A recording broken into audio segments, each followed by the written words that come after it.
so good. The best, bro.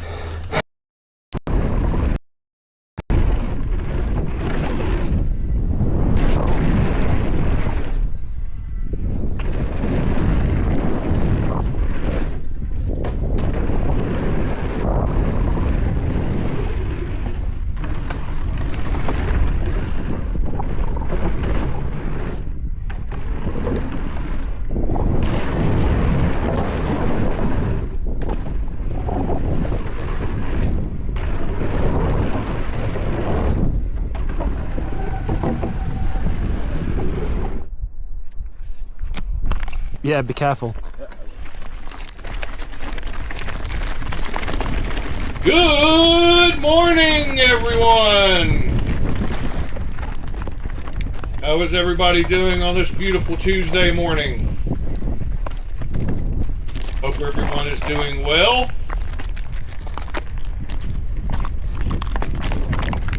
Thought I would entertain y'all with a little of this guy's best lines for 2025. Super cool videos.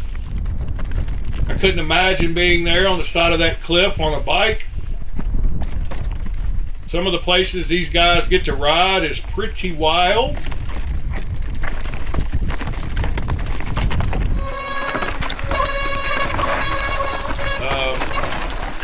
Some of these Alps, Switzerland stuff is pretty wild.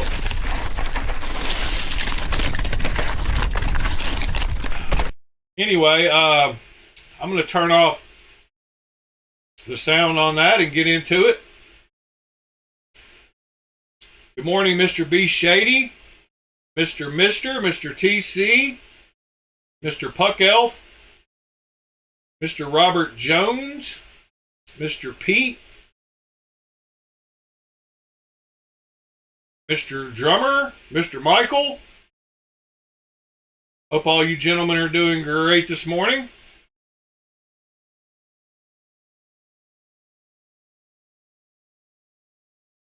Ain't nothing to it but to do it, so I guess we should get into it. Well, my camera messes up every single time.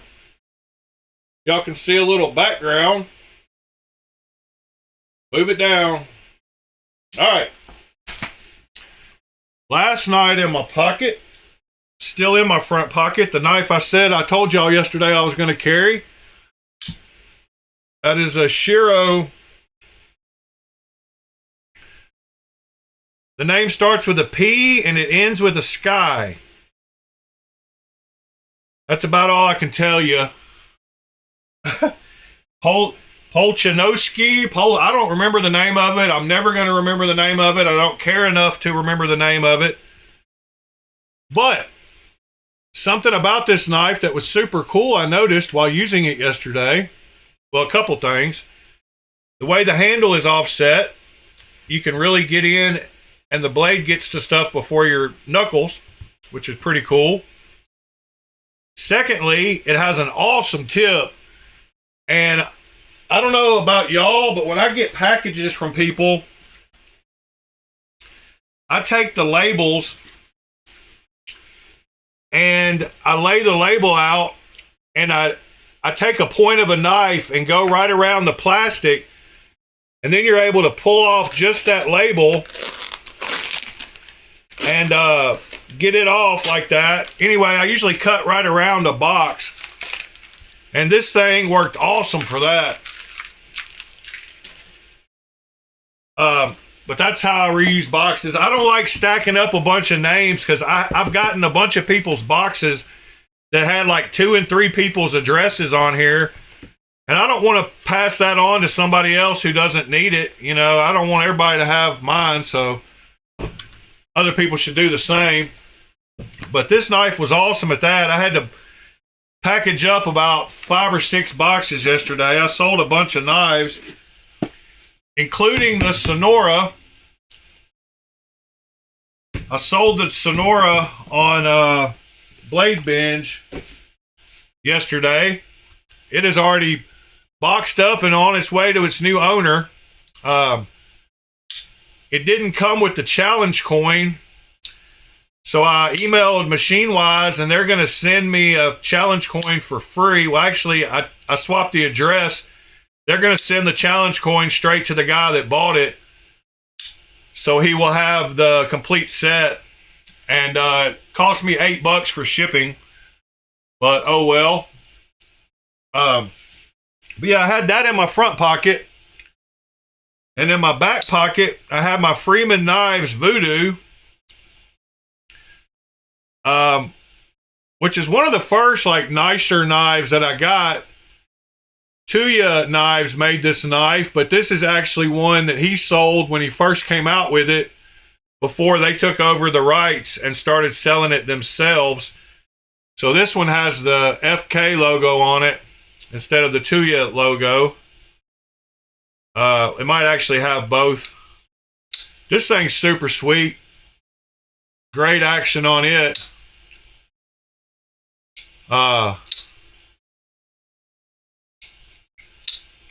So I had that in my back pocket. And then in my back left pocket, I had my Vespa. I've become a third knife OTF guy with my two Vespas, I guess. What are you going to say? I'm probably going to swap back to my other one because this one is just too big. I usually have a big knife with me, so I don't need my OTF to be big. I like that other one better. I like the Ultra Tech better. Morning, Knives Are Life. All right, let me read what y'all got going on this morning. Mr. said he saw a plant using a machete. Not sure what that was. TC talking about bikes. B Shady dropped his phone.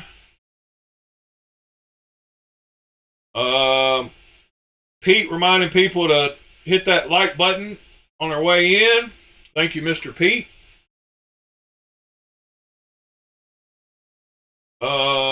Mister's reminiscing about riding bikes on trails. I've got a nice bike I bought last year. It's a Trek also. I have not ridden it nearly enough. We have some awesome greenways around here. Be Shady hopes everybody's doing rad this morning. What a great movie. Rad was a super cool movie, and one I need to revisit sometime soon.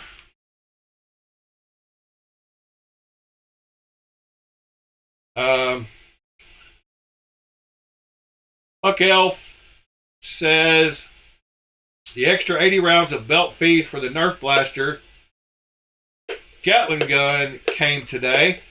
Oh yeah, sounds like you're having fun with that thing. Love that background. I have a similar, if not same, on a German-made Hank. That's awesome. Huck Elf has still got the Advent calendar if somebody wants to check it out or something. I guess I'm caught up now, and Mr. showed a YouTube video. Not sure what this is. Aha. You really did see a plant using a machete. Where is Mr. Co-Bunny when you need him? He would enjoy the machete, the plant wielding machete.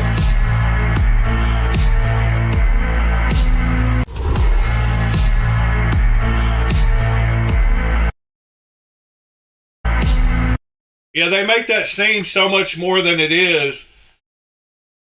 They make it seem like it's deciding on how to strike and where to strike, and it's totally controlling this arm. And really, it's just they're just using it as a switch to turn it on and off to some pre-programmed routine going on in the arm. They're using a change in current to trigger an on-off switch, but still a cool video nonetheless. Thank you, Mr. Mister.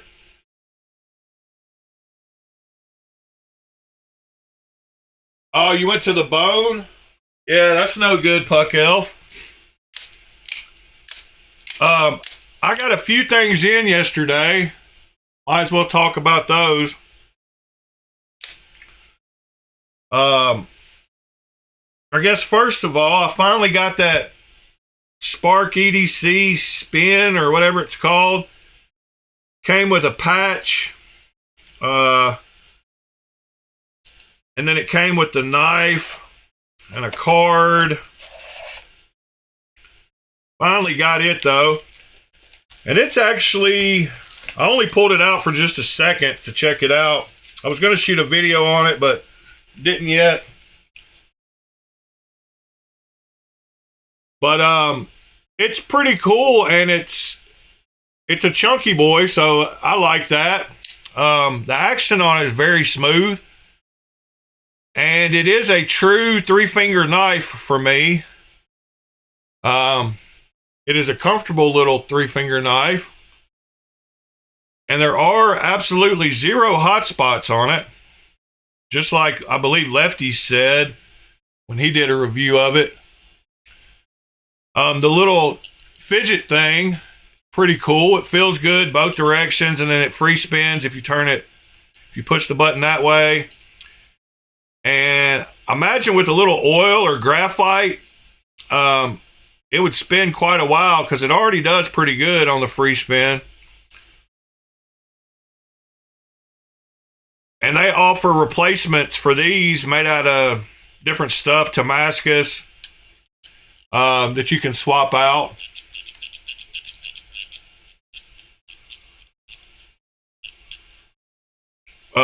But yeah, pretty cool little knife. Clip looks like it's going to work great. It is 3 fingers though, so y'all know me. Jimping, you can't hardly feel it at all. Thumb studs work good on it. I haven't, like I said, I just took it out of the box for a second yesterday. But for what it is, little bitty chunky knife, feels all right. I'm not a fidget person, but if you were, I could see how you could hold this and roll it and mess around with it.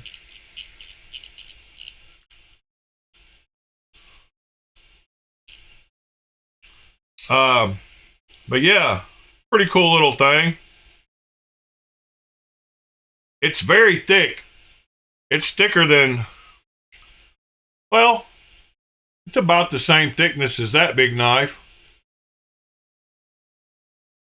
Huh. But you can see it is thicker than the, wow. Yeah, it looks thick when you compare it to a regular knife. But it does feel good. It's no hot spots. The clip is very minimalist. And I guess, yeah, M390, I think, maybe. I don't even remember. Doesn't say anything on here. Does it say it on the blade? Don't see anything on the blade, but I believe it's M390. Ordered it so long ago, I don't even remember now. Look at the shape of the hole in the box. It's kind of a little awkward. I almost feel like I need to cover it up.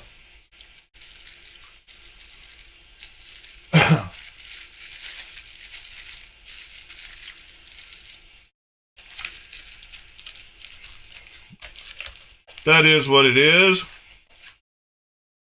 It's got a little see-through thing that makes that box is nice. I mean, they spent way too much money on the box.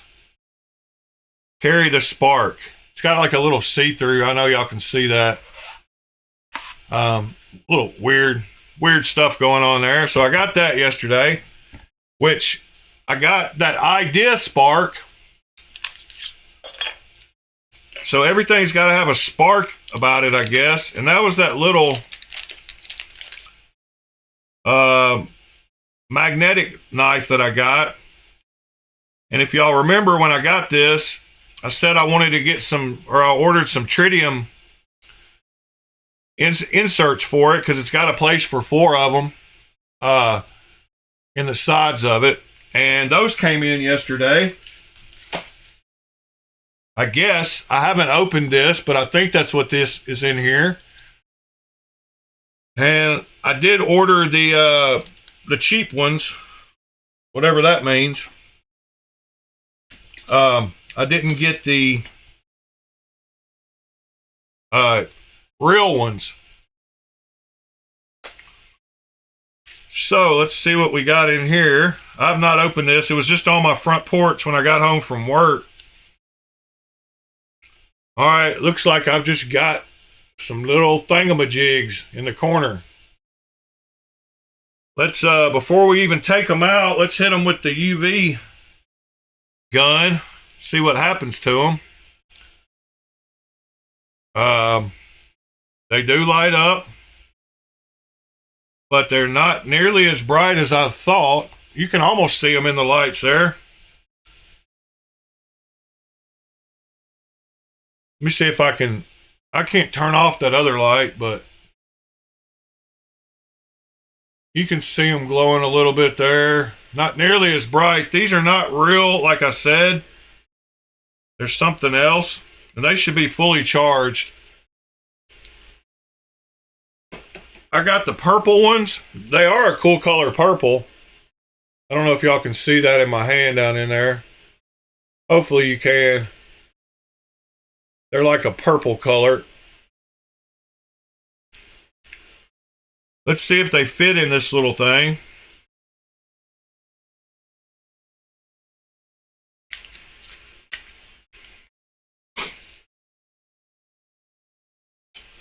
Might as well dump them all out so I don't lose them. I think it's, heck, I don't even know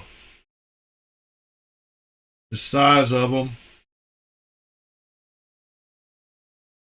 They do fit, but gotta figure out. I wonder, I thought there were standard sizes for these things. There are standard sizes, and I don't remember what size these are, but they're like, dang, I don't remember. Let me see what size these are. If I can find where I bought them.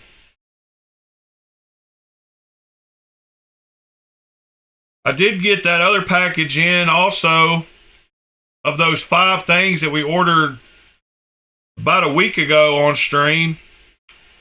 And I need to start doing that more often because having some little EDC things that pop in. So these are 1.5 by 6 millimeters.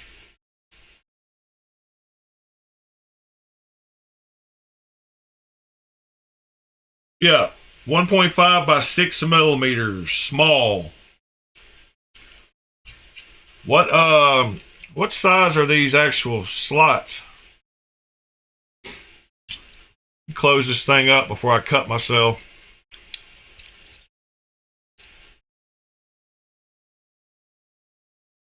These slots are actually 7.5.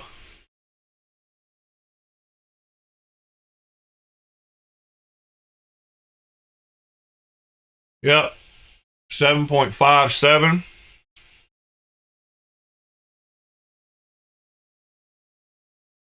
Well, that didn't work.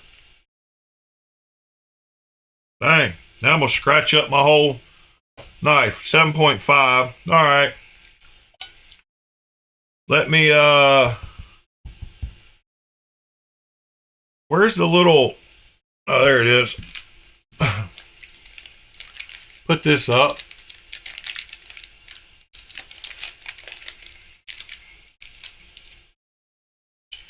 Before I lose it. All right. Yeah, iDisc Spark and Spark EDC.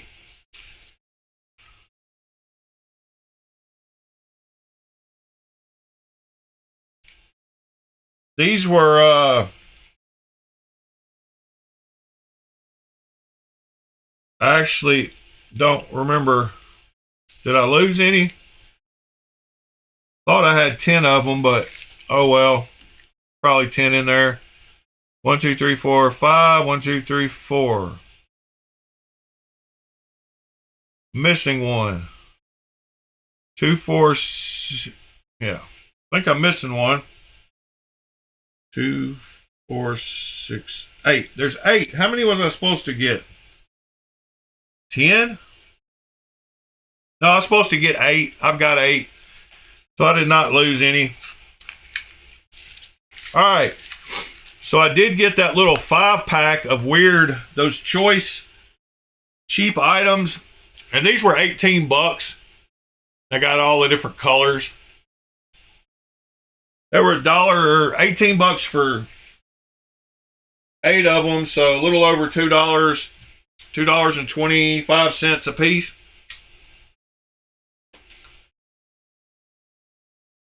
Good morning, Mitchell.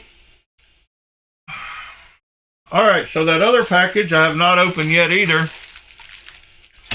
but it was full of all 5 of the little things I bought. And I don't even remember what these are, so we're going to look at them together.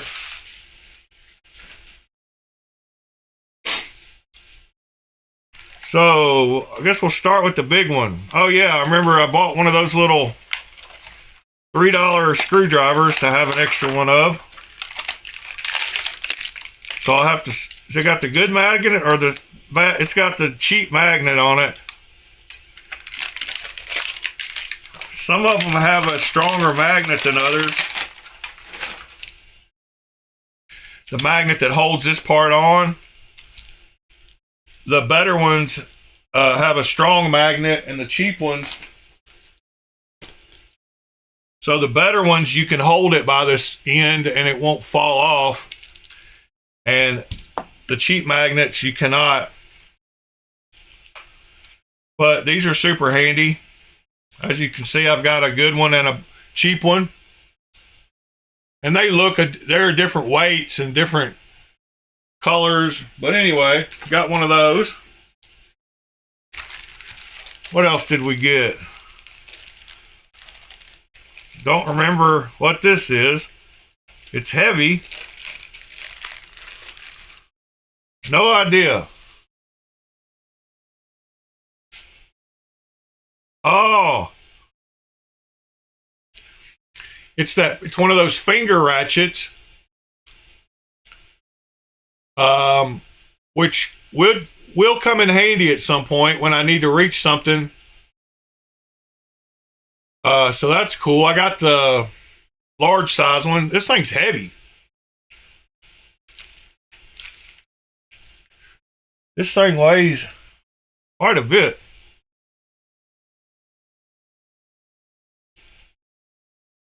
.4 ounces.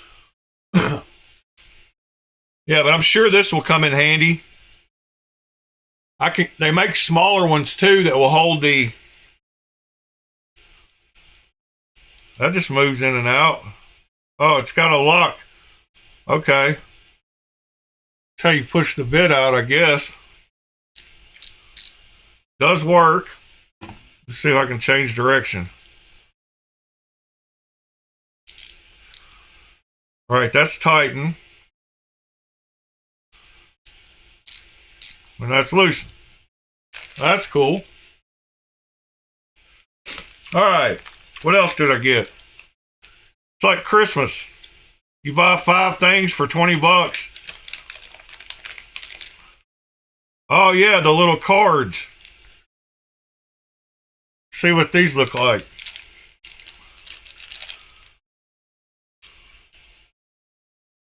All right.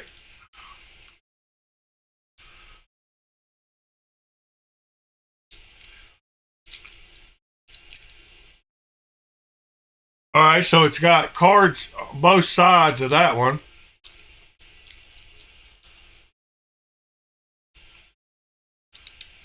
Does come apart. I don't know. if they make nicer ones and if those look like them. But I bet they do. Be Shady, do you have one of these? And if so, does it look the same with the little pivot place in the corner? 2 magnets, little three magnets.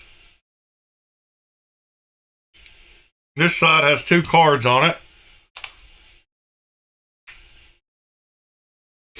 All right, and then let's see what else I got. I think all 5 of these things were on one of those choice, orders. And I have no idea. I think it was like right around $20. So about $4 a piece. I guess I should leave this out there until I finish. There's 3 of them.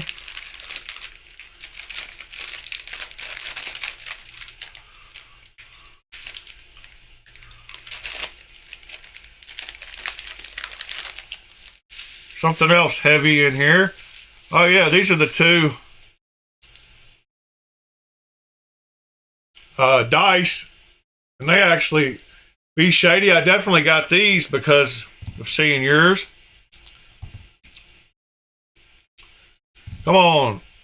For Little Joe. There's Little Joe.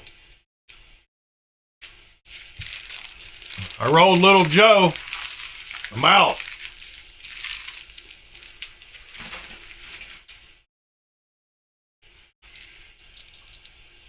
Is that what those are called?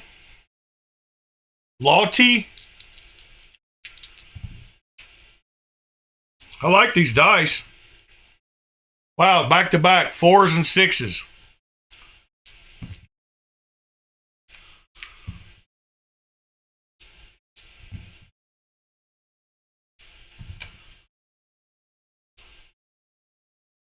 There's my 4s. All right.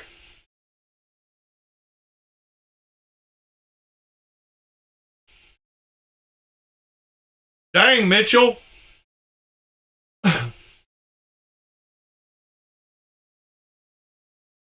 That's no good.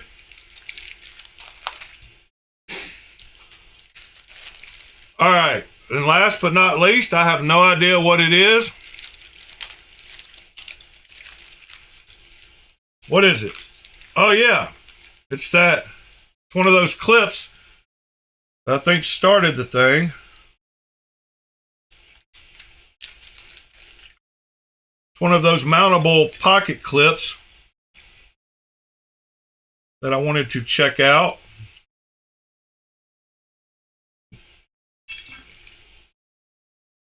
So,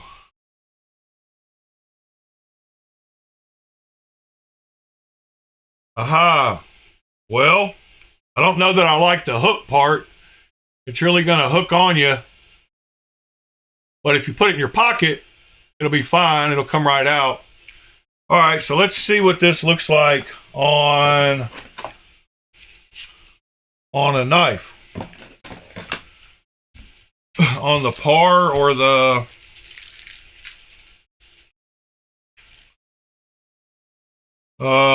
this one already has one kind of like that, but this one does not. Let me see what we got here.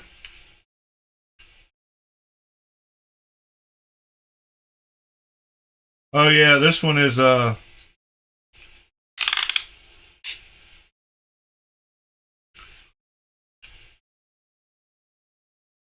me get this off of here. I love these Vosteed clips though. These Vosteed ones with the turn deal are super nice.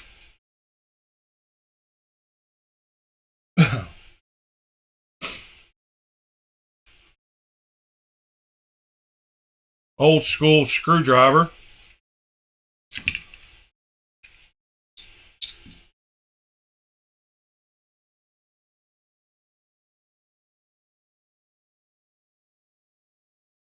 All right, so we got this. Let's see what we got here. I want it to be. I want it to be where I pull it out. I want it on this side. I guess I want it over there.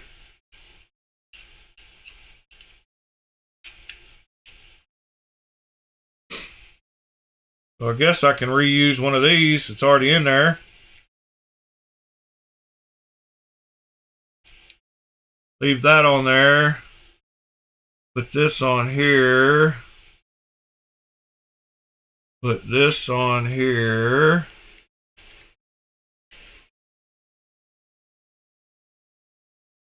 Hold those two. All right, I'm going to have to go up to that next one.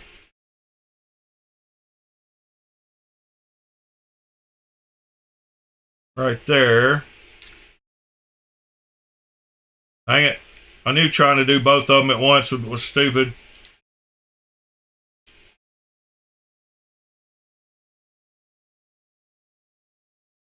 Oh, these are different anyway.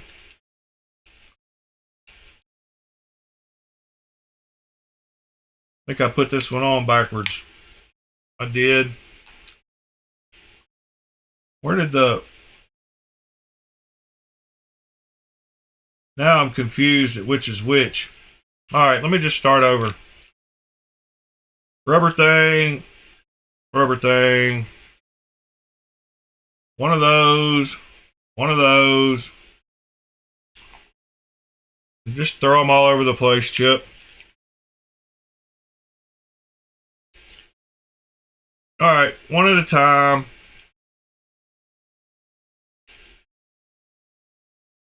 Oh, it's hitting the... I think that'll work, though. Hopefully.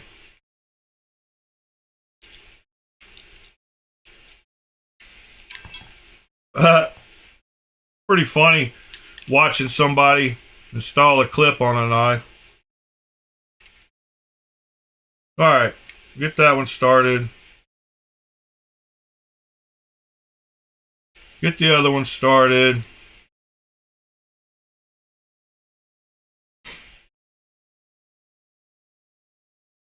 Did I do that right? Oh yeah, I can move it. Okay, I can use that hole. Alright. We're almost there this time.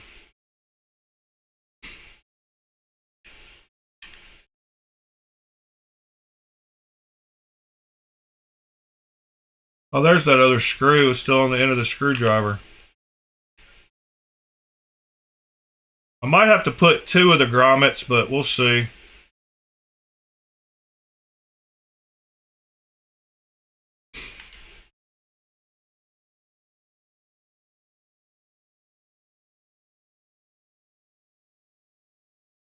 All right. Now we got it on there. Better put that in my pocket just fine. See how it feels. All right, so first of all, sucks. It will not. There it goes. It wouldn't slide past my pants. It does come out better than I thought it would. That's one of those little adjustable pocket clips you can add to all kinds of stuff. I think that was only like $2. Something here was $6 or $7. Probably these or something. I don't know.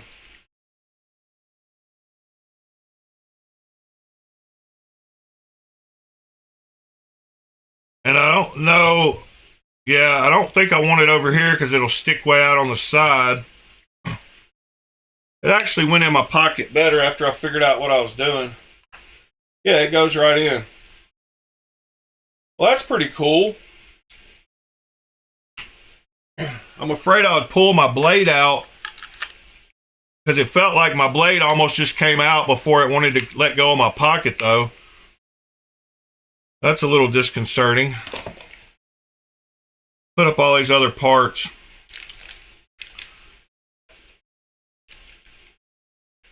they won't go in here, so I'm gonna put, I don't like it as much as I like the Vosteed anyway, so. Alright. Yeah, it probably would work good on the belt. I want something to go in and out of my pocket. It went in and out the pocket okay. It doesn't really grab the material of your pocket when coming back out because of how it is rounded off. Hold on, I'll show you in a second.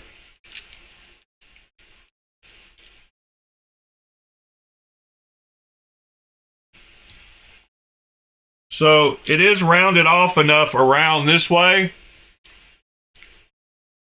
that when you go to pull it back out, it's kind of riding on that edge and it doesn't really grab your material as it's coming back out of your pocket.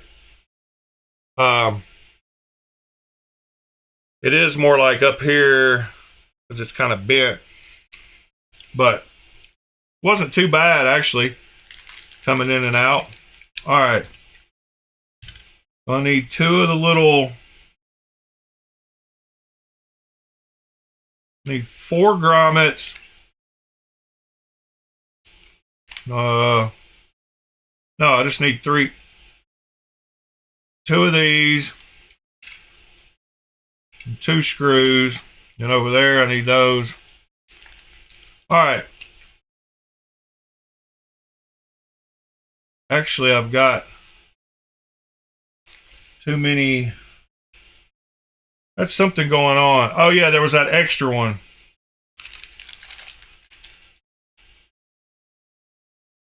So I don't need but 2 of the grommets. All right, what else are we going to look at this morning? Yeah, I love scout carry. That's why I'm going to put this one back on here because that's how I carried this one with scout carry. I think I got an extra screw and an extra, yeah, there we go, and one of these. All right. So yeah, what do y'all want to talk about this morning? This Titanium Tuesday.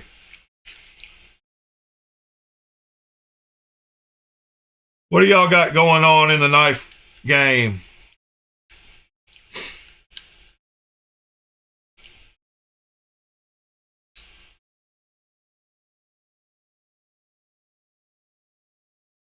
What are y'all carrying today? Start there. What are y'all buying today? Oh, if you didn't hear me at the beginning of the video, I did sell a Sonora yesterday. So it is no longer mine, so I just couldn't justify keeping a nice knife like that somebody else will enjoy way more. And I know that's the case because it was just a little too slim for me. And lots of people, oh, I sold it for $650 on Blade Binge, TC. And the guy was happy about it, and I'm getting them to send him the coin to go with his set so that he'll have a full set. Yep, I sold it for $650, and with fees, I got $600. They kept $50 for fees, which is a little more than I expected.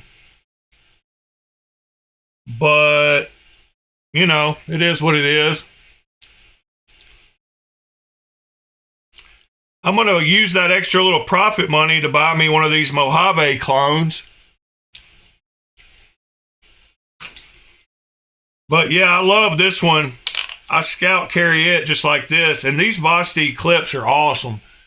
They'll mount on anything. They sit behind the knife good.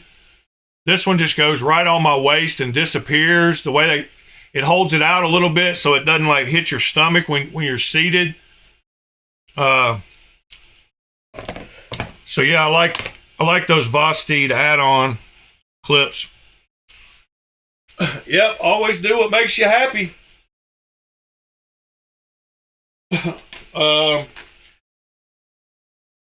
I did order a few knives the other day. I forgot to mention to y'all. I got a Kunwu Zen, and I bought an exclusive version of a Laconico that I don't have.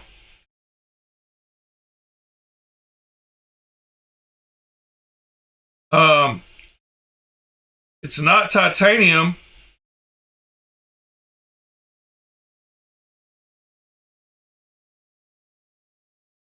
Hold on just a second. I'm responding to a guy. I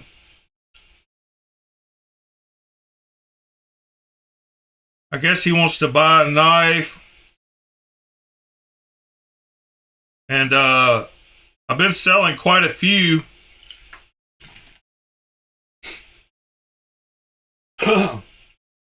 Nope, it's not the Sea Otter. It's a cheap version of a knife. I didn't get a nice one. It's the Echo. But it's an exclusive version from somebody. Let's go figure out what I bought. I don't remember. So I bought a Zen, which I know will be the easiest one to find right here. He had a bunch of great knives. He had a Sicaray. All right, it's a Knife Center exclusive Ty and micarta Echo. Nope, that's the Pyrite. Whoops. EKKO. Yeah, it's this titanium and black micarta Laconico Echo. I grabbed it because I got it super cheap and it was part of the combo. But I think I will like it. I also had a video for us to watch. But let me go one more time and we'll look at the... Y'all know what the Zen looks like, but I bought two from the same guy and I got a better deal on the Zen by buying that Echo also. And he had a couple of nice knives on here. He had a bunch of nice knives, actually. He had a Sicaray, a Quiet Carry, the 9. He had, yeah, quite a few sick knives.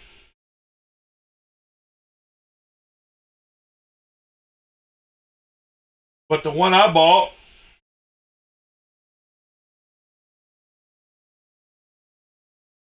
is got them broke down pretty good too. There's the CJ, there's the Echo I got. Yeah, that's a nice looking knife. I bet it'll be comfortable. And then the Zen I bought is down here. And it looks nice too.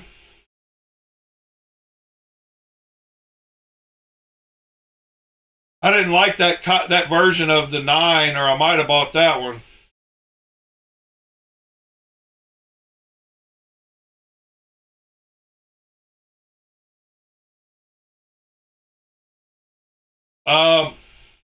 Probably not, Christopher, not yet, because I've only got a few Kevin John knives, and that's somebody I want to get more of. So if I had a bunch of Kevin Johns, I would, but I've only got a few right now. You should be able to find one. No? Are they sold out? I'm guessing they're sold out on AliExpress, or...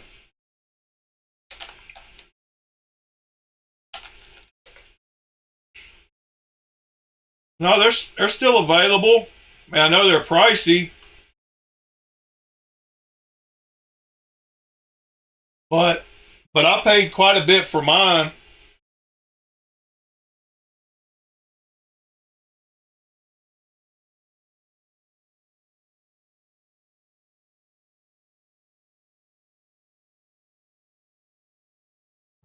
Yeah, let me see what I paid for mine. I don't even remember.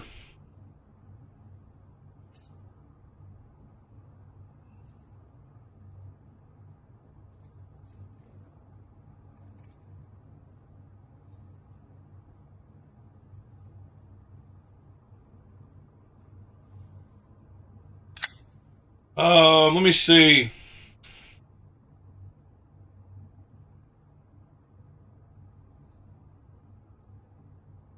Let me tell this guy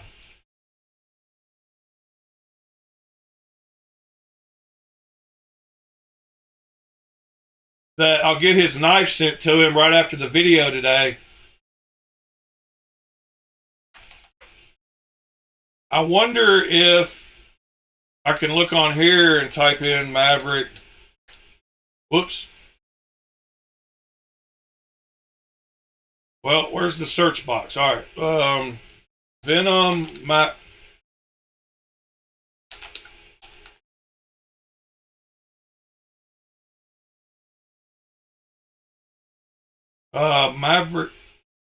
10 months ago, Venom Knives Maverick.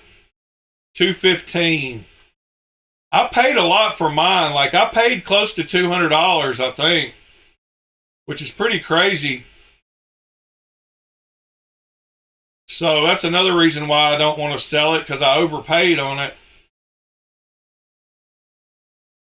I might have bought that one. Let's see.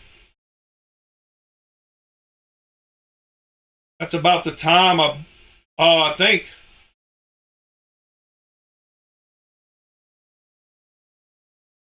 Yeah, that's not the one I bought, I don't think.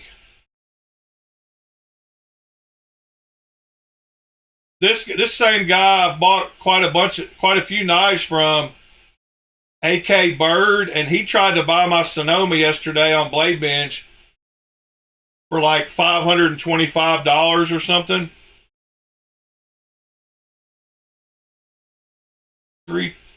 Kevin John Venom Montesa. Yeah, I don't remember. 2 harpoons for sale.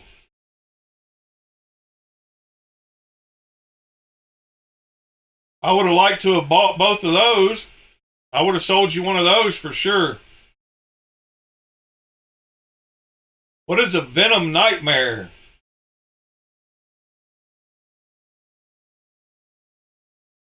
That's one of the ones I haven't seen. That's pretty cool.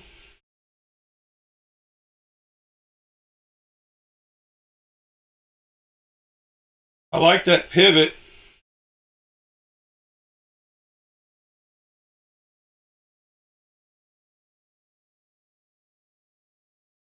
All right, here's my list. Let me see what I paid for it.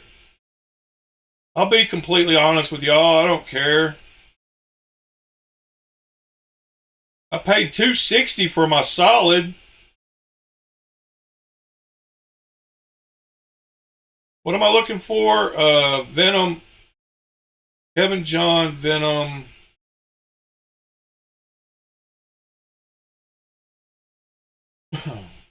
Don't see it. How long ago did I buy this thing?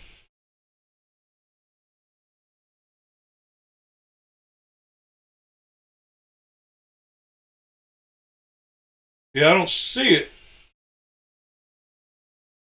Hilberg Rask. Hilberg Sham.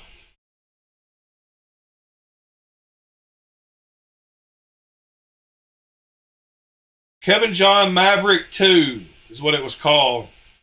I paid $190. Yeah, $190. And that was a lot for me when I bought it. So I wouldn't be giving you much of a bargain on it anyway. Let me put up this Voodoo. What, you sold your chaser? That's awesome. I need to get rid of my my chaser because I don't like it either. But I like having some Devo knives, but I don't have enough to really matter yet, so probably a good time to get rid of the chaser I've got. How much did you sell your chaser for? And which version was it? I think my chaser is actually in a weird... I think I got a Devo case over here or something. Need to find my growler and put it in there too. Maybe I did put my growler in here. Oh no, there's my Sicaray light. I need to get that out of there. This is an awesome knife, and I wouldn't have been able to find that one if I'd have gone looking for it. So right now I've got 4 Devos. I've got these 3 and then a growler somewhere else. I like the other 2, so I need to get rid of this chaser to someone who wants it.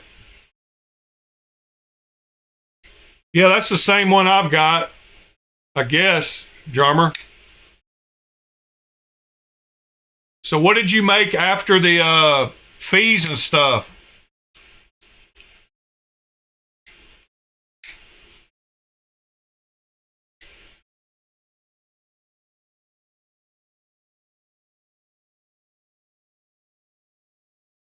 No, Mr. Knives are Life. I don't have an XL yet, but I definitely want one. I want the titanium one.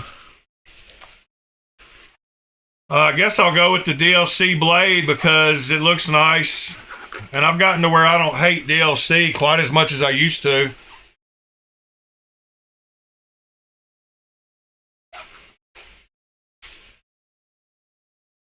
What is in this case?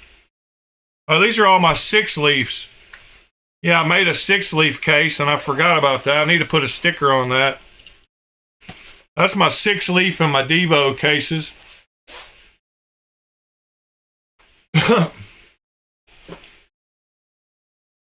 I don't remember what I paid for it,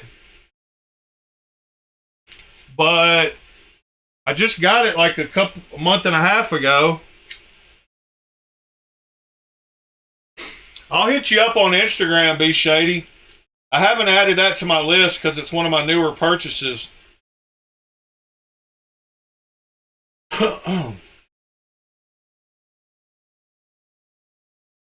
How did you do that, drummer? Oh, I thought you said you sold it on Blade Binge. Oh, Knife Swap. Sorry.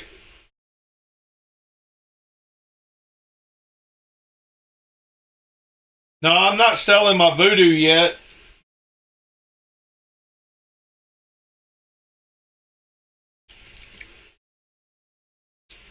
All right, let's watch this video I was wanting to watch about Rex 121. Oh, let me show y'all a few things first. So I know some of y'all have been wondering about the heat treat of some of these Chinese knives. So I got a link to some tests this guy did on a few knives.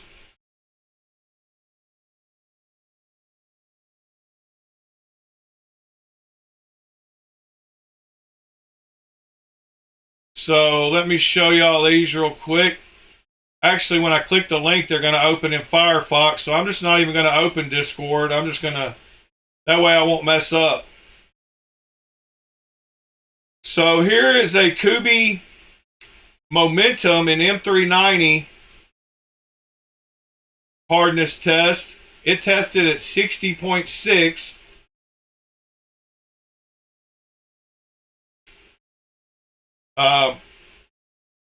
Not the greatest. Here is a Chavez Scapegoat Blue Label in L-Max. Came in at 59.8.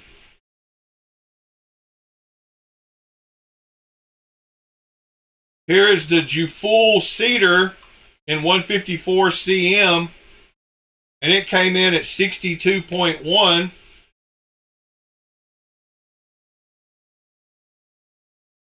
For the milled blade. And it looks like he took 4 tests and got an average, so that's pretty cool. 62.1. I don't know what 154 cm is supposed to be, but 62 seems great for a Chinese clone. Here is a zero tolerance 0460 tie. 20 CV, 60.3, which is probably pretty good. Wow, he took 4 of those right out on the blade. Dang. That hurts.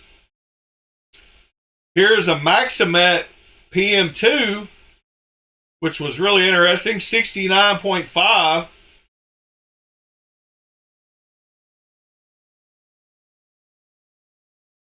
So that's super sweet. See where he put the holes on that one. Right up there by the 69.5. And then last but not, I got 2 more. I got a Kaiser Beg Lighter in 20 CV. Got a 61.6. So Kaiser's doing a good job. That zero tolerance in 20 CV was a 60.3. So Kaiser seems to be doing quite a bit better with their 20 CV. Put the 4 dots in a little plus right up there on the... Alright, and then... Wait, 2 more. A PM2 and S90V. Got a terrible test at 58.5. He did 5 on it because he was so shocked at how bad it was doing. Probably. Ouch.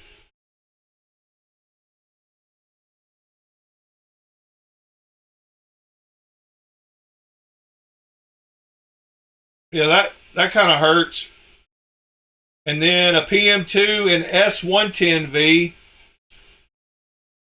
Got a 62.6. You did 5 on it as well. So the shocking one was the cedar. And let's see what it says about 154 cm. 58 to 60.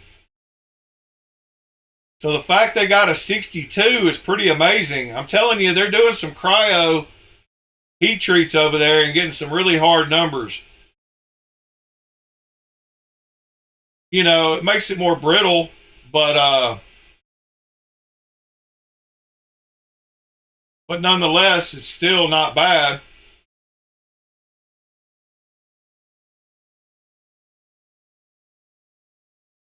Let's see.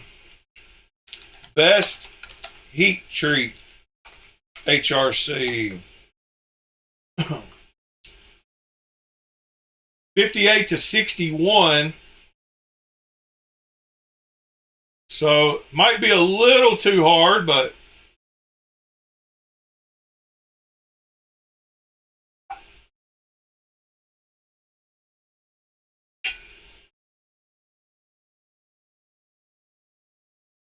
all right, here's the video I wanted us to watch since we're talking blade steels. Regarded by some who have priorities relating to long-lasting edges. This is Rex 121 blade steel that you could get. He's used it for 3 months. Spyderco CPM Rex 121 Sage 5 is my sole daily carry for 3 months.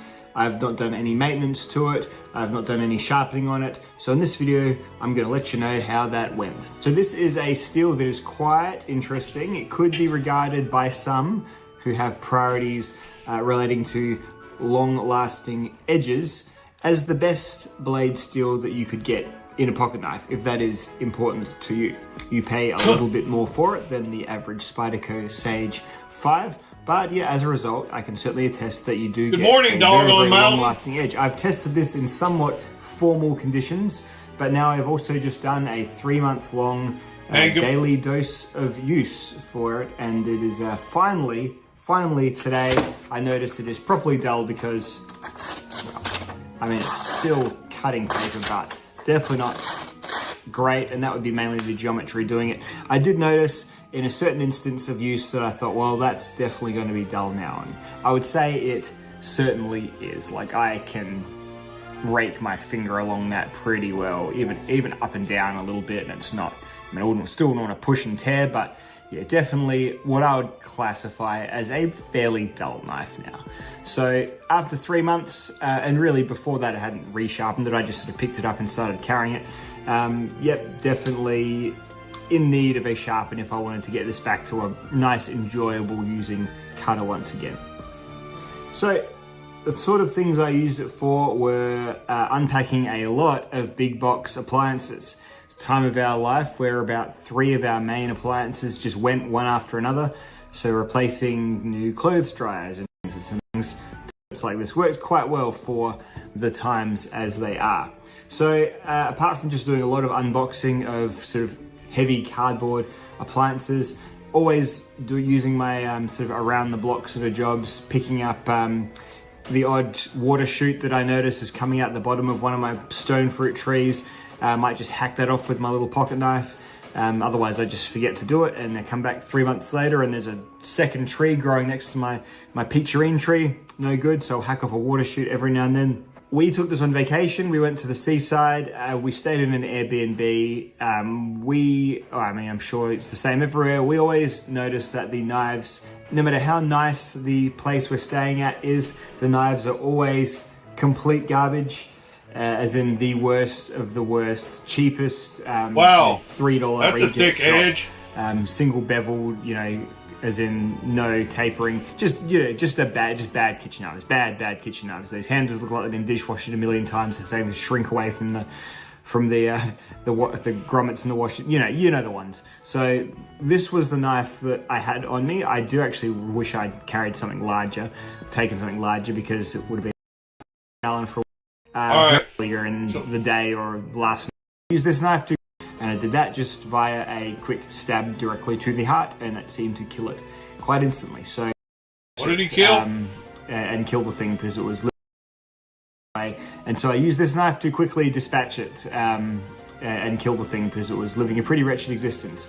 And I did that just via a quick he did a mercy to the heart. Mercy kill. It quite instantly. So at that point, I did notice it impacted the dirt a fair bit, and naturally I started thinking, yep, it is definitely time to call it. The Rex 121 is finally dull. But what a long time it really did last. So I can do all my sort of clinical, my knife lab testing, but there is something to be said for real world use, and the real world use, this really did put in the hard yards. It just went and went and went.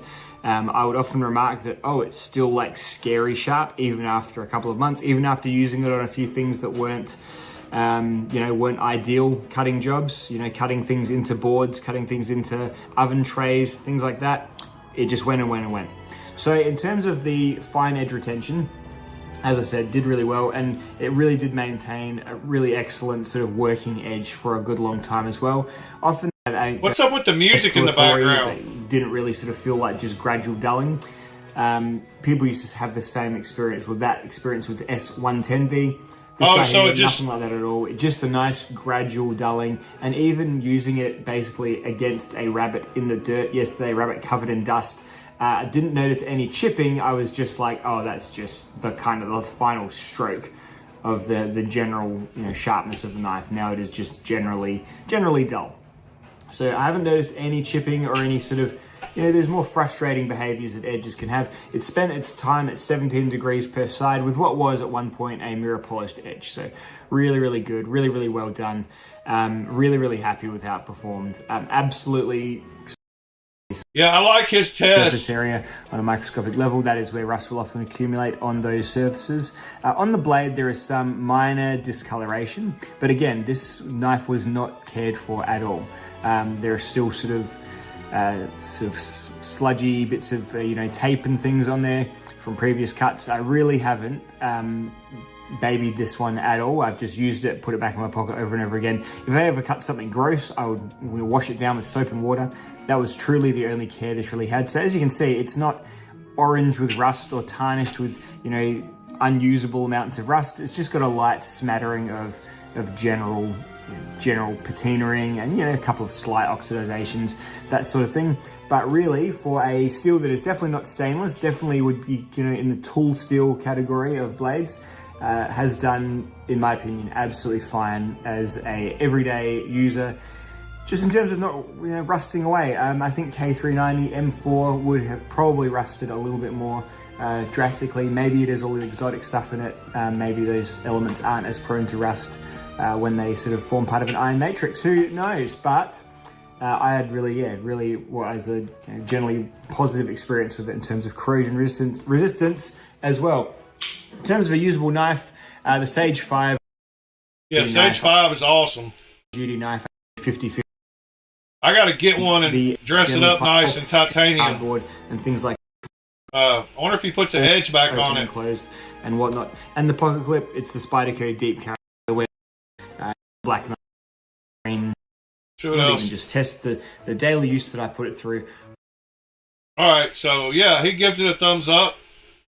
Probably doing a few extra strokes here and there, just owing to the hardness of the material. But the diamonds are still harder than the Rex 121. He uses those field sharpeners and gets a heck of an edge on knives. Yeah, still going to cut it, but you're just going to need a proper sort of modern sharpening system rather than just your grandpa's whetstones or whatever. So yeah, and that's pretty much the case with most sort of modern steels that have elements like vanadium, niobium, and steels such as stones or old-fashioned stones. So that's probably something you already know if you're watching this channel, but in the rare case, this is the first video I've clicked on of mine, and you want to about 50% or less. What was that chart? So this whole thing is iron, which is... What do we got? Oh, it's the part. Steel, quite carbon, and the rest is iron. That's the steel composition. This has so much stuff in it that the iron is basically at about 50% or less, and I'm very much shooting from the hip there in terms of the stats. Perhaps I'll put the composition with it. All right. So, yeah, if you've not...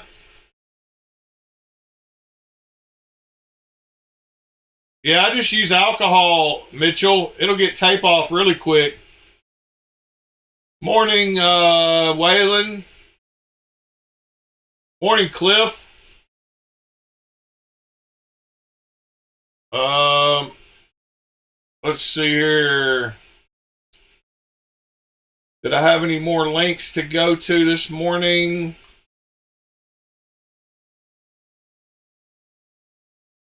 Don't think so. Oh, yeah. So, I'm getting to the point now with my inlay for my isotope that I'm scared to mess with it anymore because I'm at the point now where anything I do is going to affect my fit and finish. So, I'm such a perfectionist, and getting this curve to match perfectly, the problem with making this inlay and making it fit perfectly, other than just super tight tolerances on the knife, are that when you go to try to fit it into the knife,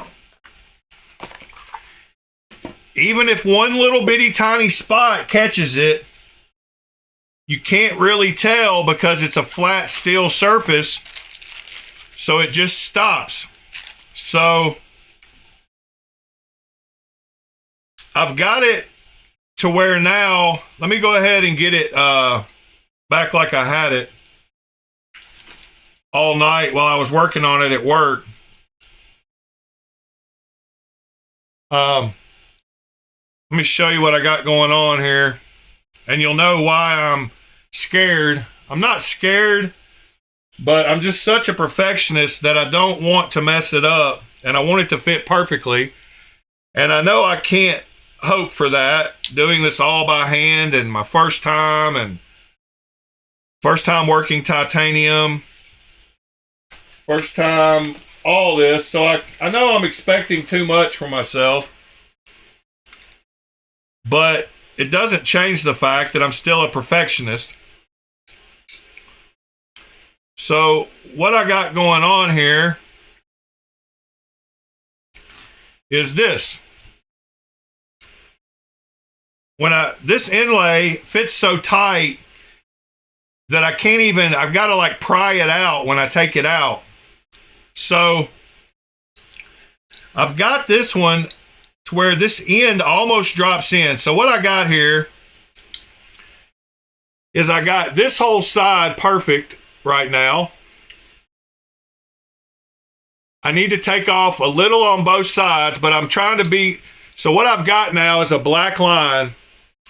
This side is just about perfect. And I've got this little black line, tiny, just barely the width of the ultra fine tip Sharpie, is what I need to remove. And the problem is around these curves. So if I put this in there, you can see that I'm really close. I'm really close all the way around. But I've got enough material right now to get it perfect still. Because if I lay this on here and line up this back edge, let me get it lined up how I had it. There's just tiny amount of black line all the way around everywhere on this side. So I've still got enough at this point right here. I've just got to get some of this curve out.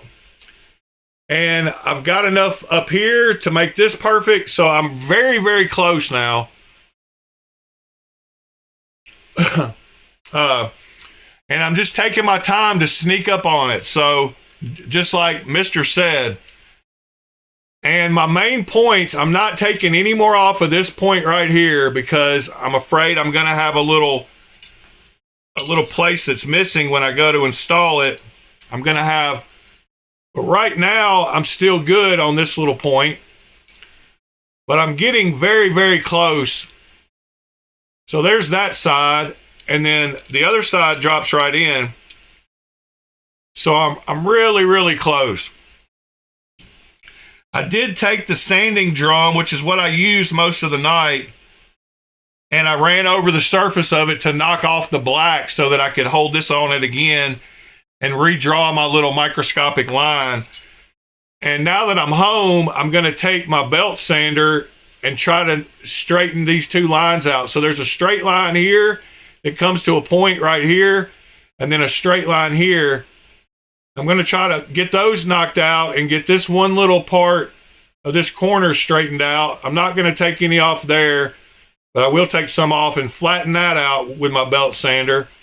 And then all I got to worry about is this curve, getting the rest of that little tiny black line off. But it's going good so far. It's taken me a lot of time. I would not suggest anyone do it unless you have some patience or don't care how it looks when you're done. Because titanium is a pain in the butt to work. It's a weird metal. Once it gets hot, it doesn't want to keep...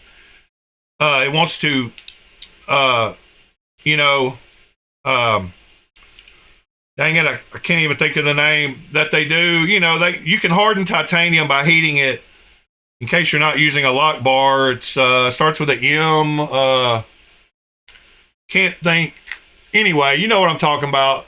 It work hardens with heat.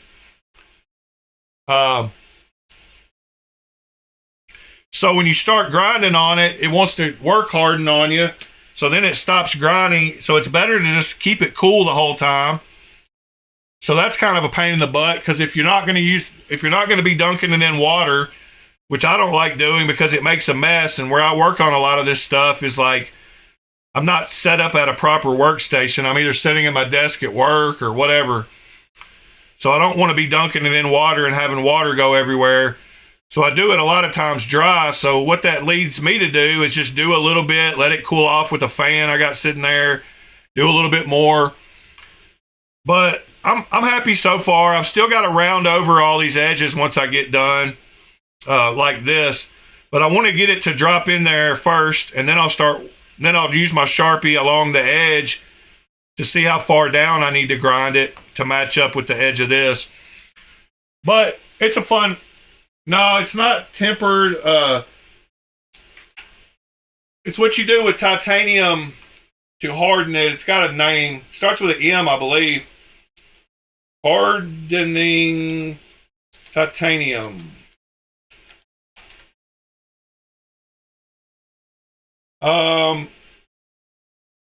Work hardened too easily. Titanium is easily work hardened. I can't think of the term I'm trying to think of, but I don't see it. Let's see.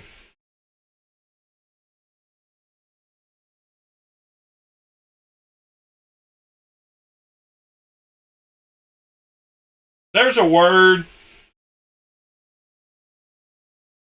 It's not annealed either.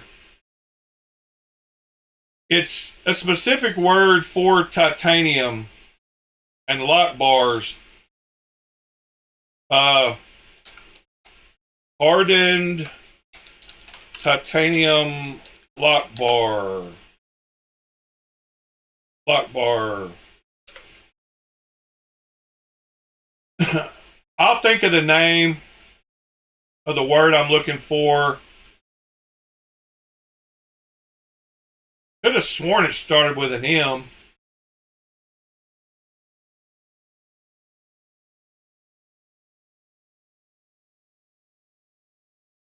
A lot of people do that when they don't put lock bar inserts into their knives. They do this process. I don't know. I can't think of the term. There it is. Carbidizing. So it makes it into a carbon. Carbidizing. It's not an M, it's a C. Carbidizing. Yeah, there you go, Robert Jones. I didn't see you had said that.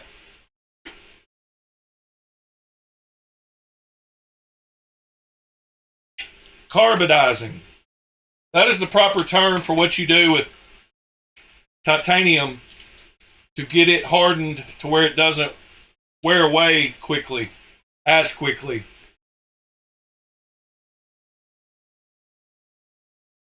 Yes, exactly what you said. Now, you got it right, Robert Jones.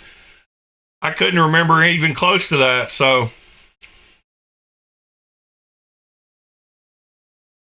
Somebody in the Discord mentioned knives suck that have that don't have a D-shaped pivot and have a flat side on one side that you can't get any kind of purchase on. So I totally agree. I think all good designers should use D-shaped to lock. If you're not going to put any way for me to grab hold of that, then you got to put a D shape. But whoever that was in the Discord was working on a knife and couldn't get it to loosen up because it just kept spinning because it didn't have a D-shaped pivot. But these are all little things that I've been thinking about making my knife design. And I hope by the time that I get around to designing my first knife, I have quite a few of the ideas and hurdles covered on what I think would make a good designed knife. And 2026 is going to be that year. I will get a knife OEM this year. That is definitely one of my goals.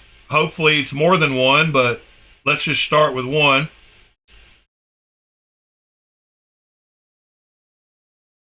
I would also say that I want to get one of my designs made by somebody else, but can't guarantee that. But I can guarantee that I OEM one this year, or get one OEM'd. So we will start with that, see how it goes. I've been keeping this one like this so that I got all the parts and it's still connected while I'm working on this. But I'm to the point now where I might as well just leave it apart because I've got to keep trying to fit it in there. But I can see these black lines enough to work on it a little bit after the video today with my belt sander. So I'm just going to take my little tiny belt sander and get straight lines across both of these places and this place right here.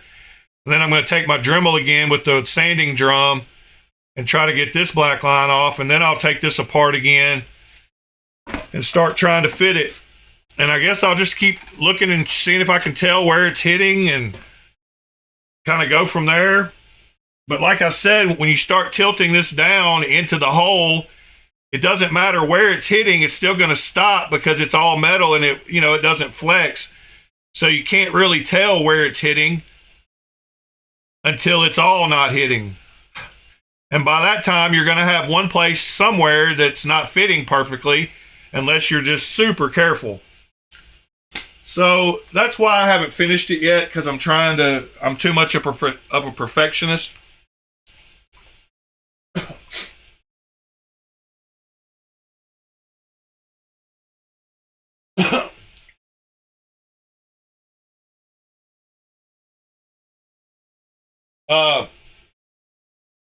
Make it make sense. Okay, so I think there's some traits that you wouldn't want your titanium to have on the scales. You wouldn't want it to be carbonized because of anodes and etc. There's certain properties of the titanium would change. It makes it possibly more brittle. I don't know. But I know it would affect the anode, and according to whether it was evenly hardened across the whole area, it might cause you to have a different coloration in parts of it according to how it was hardened in a certain area. But I'm not the guy to answer that. Would it be better for all the scales to be carbonized? But if I was thinking about it, I would think it would affect the anode somehow. I could be wrong about that too. That is me just talking out of my neck, but I try to think through things logically, and there's got to be a reason they don't do it to everything. But I think it's probably a cosmetic issue more than anything with nice, pretty knives. Could have to do with the milling. You might not want to do it until after milling, and maybe, I don't know how the small fine mill would take that process, whether it would curl it, change the milling. It could, so there's probably multiple answers to why they don't do it on everything. But I like your I don't know about the inlay. I know one thing I'm going to do is I'm going to make the other two eventually. So after I make one, I should be able, I'm having to be real careful. I wish I could just hold this carbon fiber up there and take my Dremel with the sanding drum on it and kind of hold it right up against there. But I don't want to get into the carbon fiber, and it's such a, different material. But I will feel confident about getting pretty close to this titanium to copy for the next one. But I hope to make a couple or all three eventually. And then I will do laser on one of them. So I will try my laser out and put a cool milling pattern with the laser. I will probably do a super high polished anode on one of them with some kind of either cool fade with my new power supply or one of those high voltage colors that I can't get. And then I'll probably leave one of them plain. But I'll probably put a bead blast finish on it and try to make it match the knife and match the mini.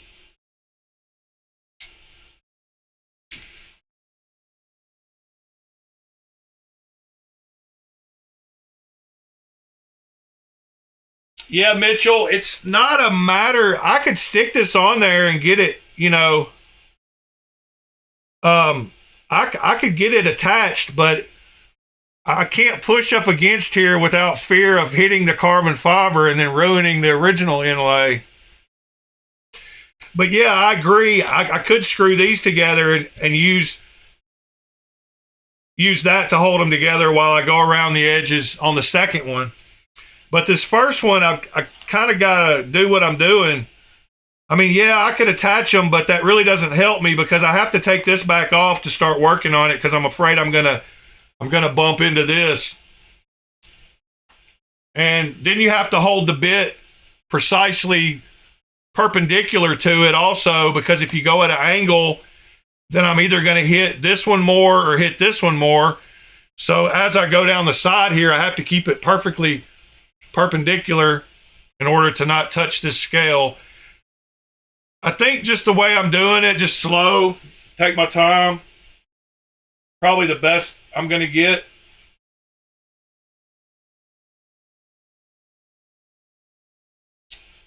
Yeah, and Mister, I also want to try to see if I can cut one with my laser. I want to buy some more titanium, and I want to see if I can get it really close by by adjusting the laser down. See how much, if I can cut 1 millimeter with one pass, and it'll only take 3 passes to get through this. And I don't think the angle that it's going to put on the edge is going to be enough. I can get them really close and then just file that little edge that I've got off as it goes at an angle. I can go around there and flatten up the sides, and I should be able to cut them out with my laser. I'd have to adjust it down and make like 3 passes to cut all the way through it. And then it'll put like a little bit of an angle like this on the metal from the laser. But that top edge should be perfect, and so I should just be able to then hold it parallel to a belt sander and go up to that top edge, and it should make them, I should be able to finish them pretty quickly. So I'm going to do some tests here, and we should have the laser and 3D printer set up within the next week, I'd say, and looking at it on video. I've got my table, my desk over here. I'm about to set up everything. Yeah, that's what I just said, Cliff. It'll cut it at an angle when I drop the laser down. That's what I was saying about cutting it. It'll cut it at a little bit of an angle. But the top of it should be the right place. And then I can just hold it up to a belt sander and sand that little point off up to the top edge. And it should be good.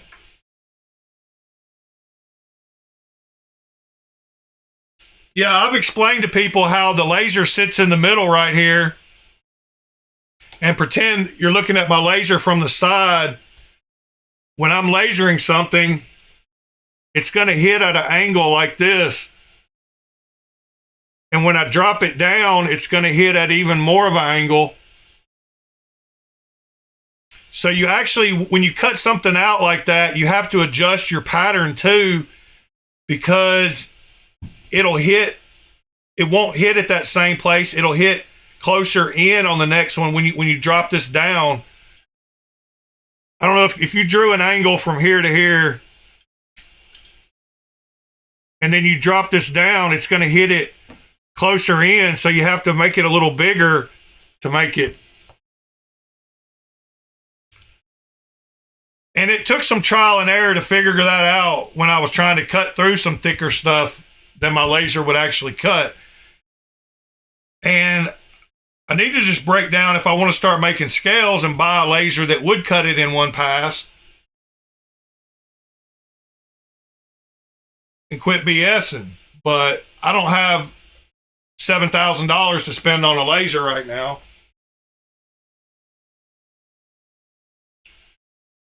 All right. Well, we got some laser talk out of the way. Anything else y'all want to check out this morning before we start winding her down? Looked at a lot of HRCs today. Surprised by the Juful Cedar clone at 62. I'm happy to see that. I like proving all these people that say that the heat treat is garbage on these new clones. I want them to know that they're misinformed and they haven't tried them, and they need to quit talking trash about them.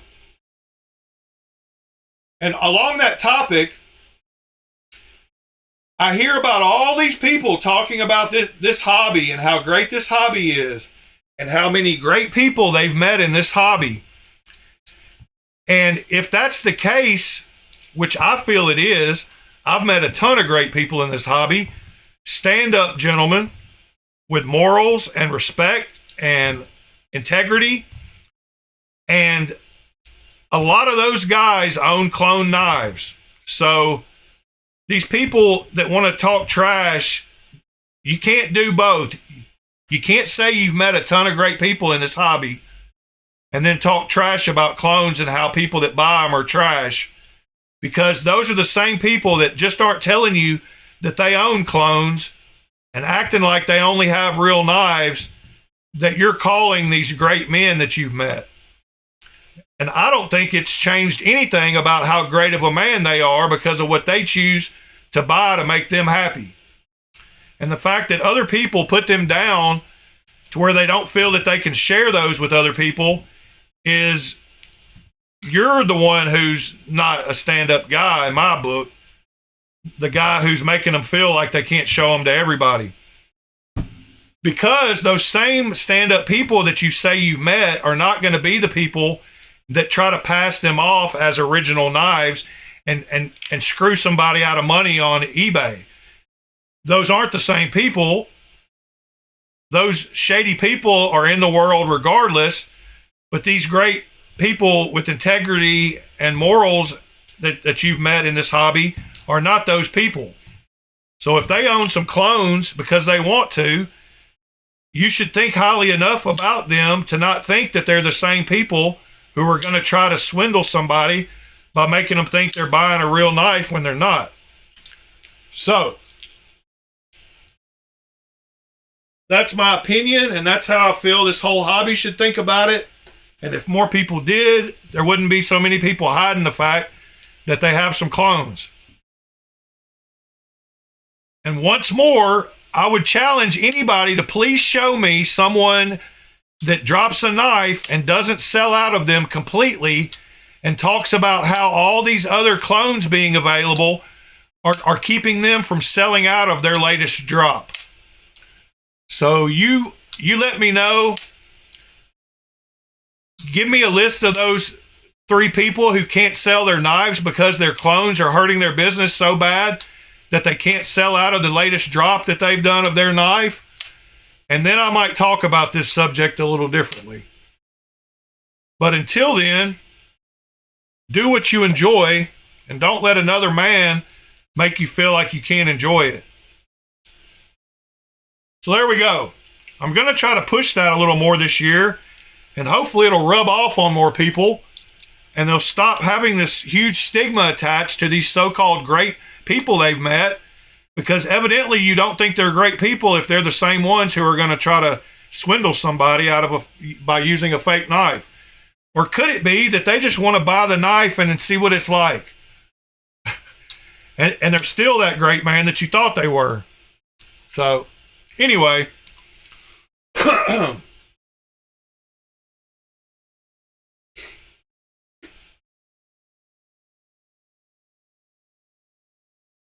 yeah, that's a whole nother topic, Robert Jones, about people that I feel charge way too much for their knives that deserve to have cheaper versions made. but we won't even get into that. But yeah, I can't wait to check this knife out. It's another Laconico design that I don't mind. It's a cheap knife, but this titanium and black is how I would want it if it had any kind of micarta. So I will probably polish the blade or put a hand satin on it and get rid of that CJRB logo because I don't like the billboarding.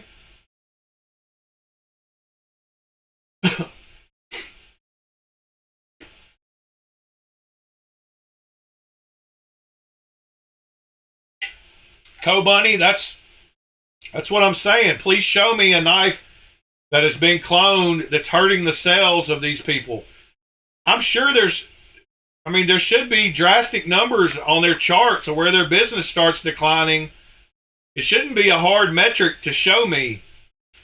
People that make certain knives, like even Cold Steel, for example, they should be able to show me their sales figures and show me when a new clone of theirs was released, how their sales dropped off at a significant amount. That should show up on the graphs.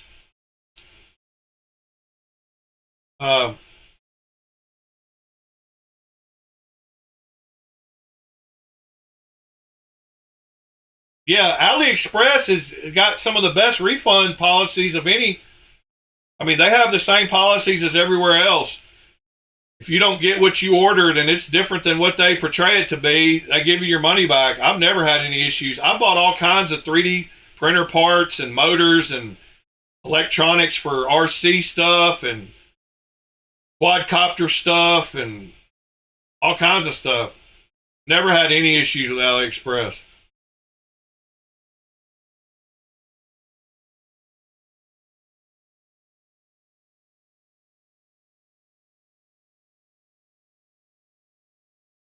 Yeah, Co-Bunny, I would beg to say that it increases knife sales because it gets your knife design out there in front of more people, and when they go looking for it, they're more than likely going to find the original. It's kind of hard to find these clones. It's not like super simple. They don't pop up everywhere except, like now that places like eBay and Amazon are selling some of them. They're a little easier to find, but they're still a little bit in the background.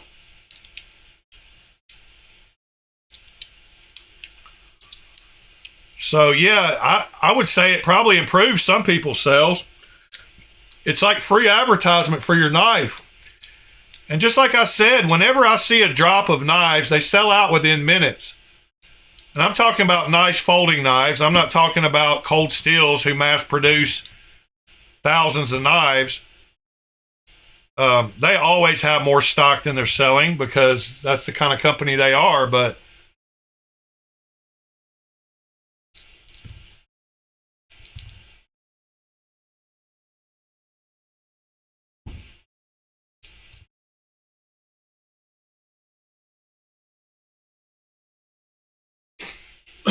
all right. Well, I appreciate you fellas being here again today. We are creeping up 4 days away from a full year. That's what I said, mister. Like, I would be over the moon if one of my designs got cloned. Because at that point, I'd know I'd made it. Because nobody's going to clone a knife that people don't want.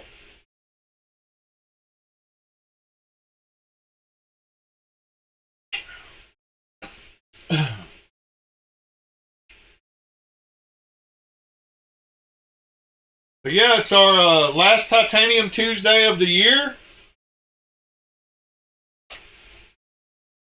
We will start fresh with a new year on Sunday. I wasn't too far off. I guess I started in January. I wasn't too far off from the calendar year.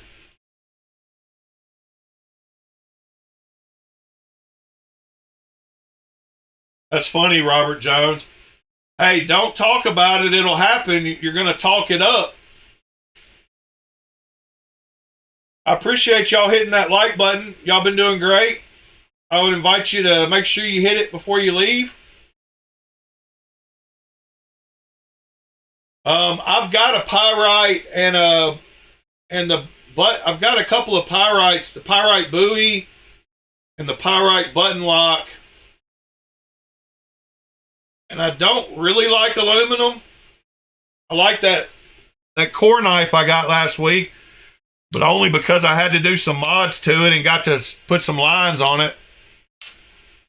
Have a good day, Mr. Bob.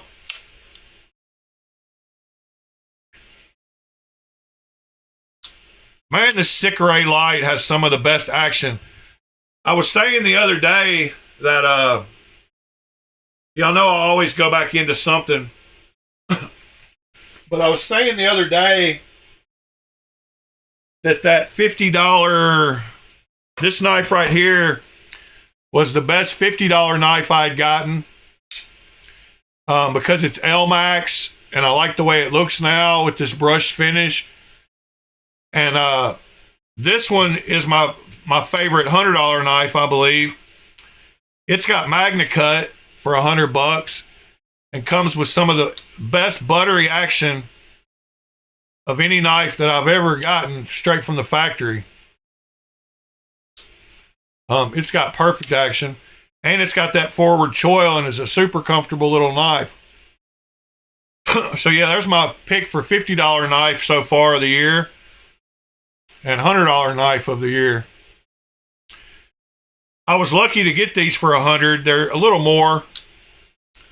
They had a sale. Got one brand new for $100.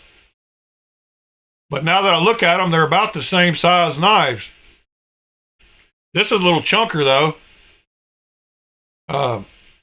They're not far off, but anyway, this one's got a little bit more width to it, and that helps in bigger hands. That's kind of why I got rid of the Sonora, because it didn't fill out my hand. It felt just too thin and too flimsy to me. Anyway, guys, appreciate y'all. Love y'all. Hope y'all have a great Tuesday. And we will do it again tomorrow. I get a day off again tomorrow. Thank goodness.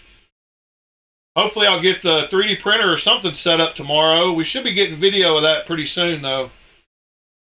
Anyway, guys, love y'all. Appreciate y'all.